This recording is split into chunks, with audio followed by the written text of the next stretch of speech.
What is up, everybody? Salute to Raider Nation. Welcome to the Real Men Are Raiders podcast. I'm your host, as always, CT.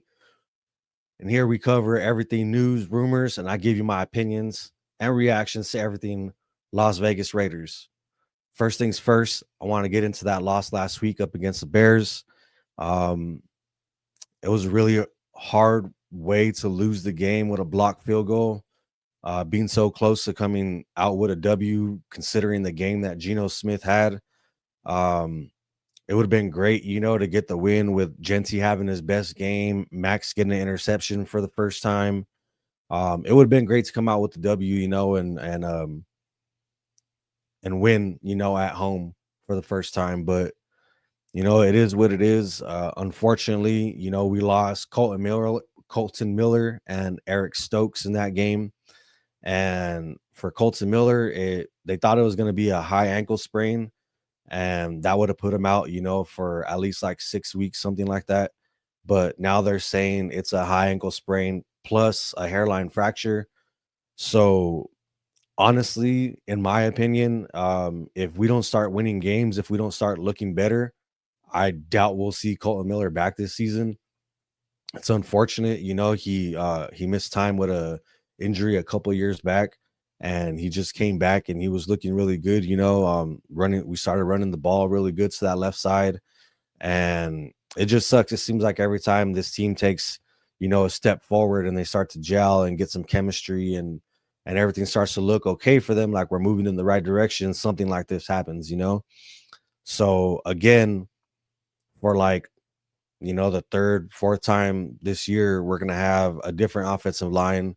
Stone Forsyth or something like that. I think we picked him up. Don't know who he is, don't know where he came from. His history doesn't look good. He doesn't look like he's a starting caliber type of left tackle. So that's going to be unfortunate for us, because Geno needs to have a good game this game. If he throws another interception or two in this next game against the Colts, I could already see fans already yelling, to bench him and everything. So, moving on to the Colts, it's a must win. I think it's a must win for us. Geno just absolutely has to play better. I think Chip has to do a better job at play calling. The defense has to show up again. The offensive line has to show up again. It was good to see JPJ playing the way he was against the Bears. He's trying to send a statement saying that he belongs, on the offensive line, and he shouldn't have to work for his job. And I agree. I don't know why he's the only offensive lineman that supposedly has to work for his job, like Pete Carroll put it. But it is what it is. He's out there showing why he deserves to be a starting offensive lineman on this team, and he's probably, now that Colton Miller went down, he's probably the best offensive lineman that we have. So he needs to show up again. I've heard, a couple people say that he's too cocky, maybe, like his head's too big. Chip Kelly said that in a press conference, like we don't need to talk about JPJ anymore. His head's getting a little bit too big, talking about he can't feel his aura up in the box. He can't feel any player's aura. Well, maybe he should take his ass down to the sideline then, and start to feel what the players are doing and what they're going through, because this team something needs to happen, with this offense. And the defense can only do so much. If they're out there for 30 plus minutes, like it's kind of hard, to expect them to, not be tired and frustrated by the end of the game, when the Bears kept giving, us chance after chance to come back in that game, and Geno just kept throwing it away. So now that we're facing a 3-1 team, a team that barely lost last week, that's been rolling with Daniel Jones, Jonathan Taylor's, top running back in this league. We can't have another game like we did against the Commanders. We got to stop the run. The defensive line has to show up. Darian Porter, he has to show up now that Stokes is down. Caillou Blue Cali has to show up, over there on the other side. Our linebackers, Devin White, he's been looking really good this year. So everybody has to show up and do their job. It's going to take all 11 of these players on both sides of the ball to come away with this win. And it's a must win. It's a must win for us. 1-4 isn't a good look.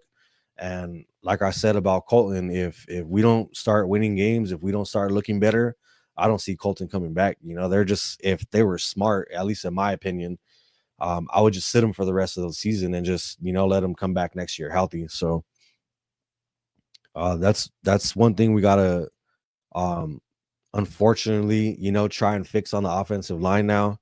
Because it doesn't look like he's gonna be back anytime soon. And I wouldn't doubt if we go out there and try to, pick up another offensive lineman, because I don't think this Stone Forsyth is the way to go. We don't have a lot of depth when it comes to the O line, so that's another thing. We drafted 2 players in the 3rd round, but they haven't got no play time. They haven't supposedly they're not ready. Charles Grant looked good. He has really good footwork from what I saw in the preseason, but people are saying he was going up against backups, so that doesn't count. I mean, it is what it is. I saw good footwork. Who knows? Throw him in the fire and see what happens.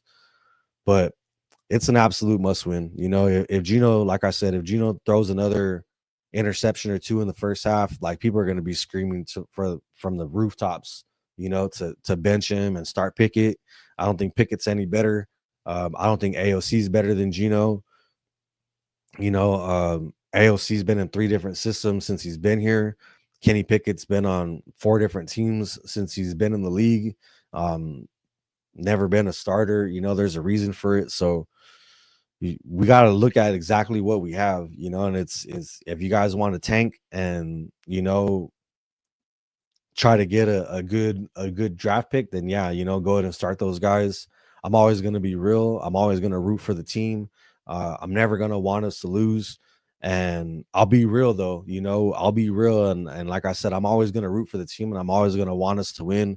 You never know what's going to happen any given Sunday, but I will keep it real with you guys when I feel like there's a team that we're going to go up against and we're probably going to lose, so this is one of those games that if we don't start fast and if Geno don't take care of the ball, this is going to be another game we're going to lose. And, going 1-4, it's going to be hard, you know, to try and still have faith in Geno and everything he said he's going to do. And this new regime, it seems like Pete Carroll and Chip Kelly, like, they really don't want to be wrong about things that they're doing. Like, I guess, they feel like with their seniority and everything they've done in the league and everything they've been through in their careers, like, they can't be wrong.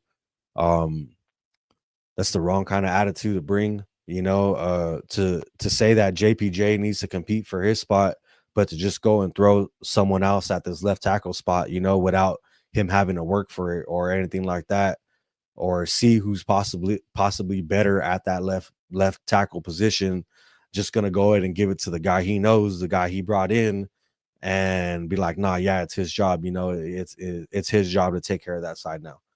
But JPJ still has to work for his spot every week. Like, I don't get it. I don't get it.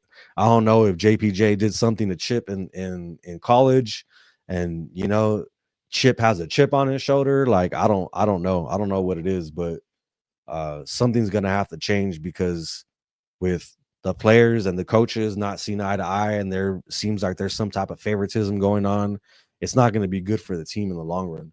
So everybody has to be on the same page. Everybody has to start gelling together. I think the coaches need to really look at themselves in the mirror and see, are they here to prove that they're right about everything that they're doing, or are they here to actually, be committed to excellence and do everything they say they're going to do, have that compete mentality. And I don't know how you have that compete mentality when only one person's supposedly working for his job.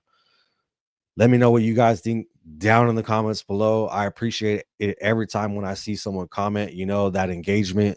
That's what it's all about. That's what grows the channel. That's how I get to know what you guys think about my opinions, my reactions, everything like that. So don't forget to comment if you like the video and appreciate the content. Go ahead and hit that like and subscribe. I appreciate all of my new subscribers, giving me past 150 plus. It might seem like a small milestone to some people, but it's the first step to let me know I'm going in the right direction. So thank you guys once again. This has been the Real Men Are Raiders podcast. As always, I'm your host, CT. Keep doing what you love what you do, and I'm out, y'all. Peace.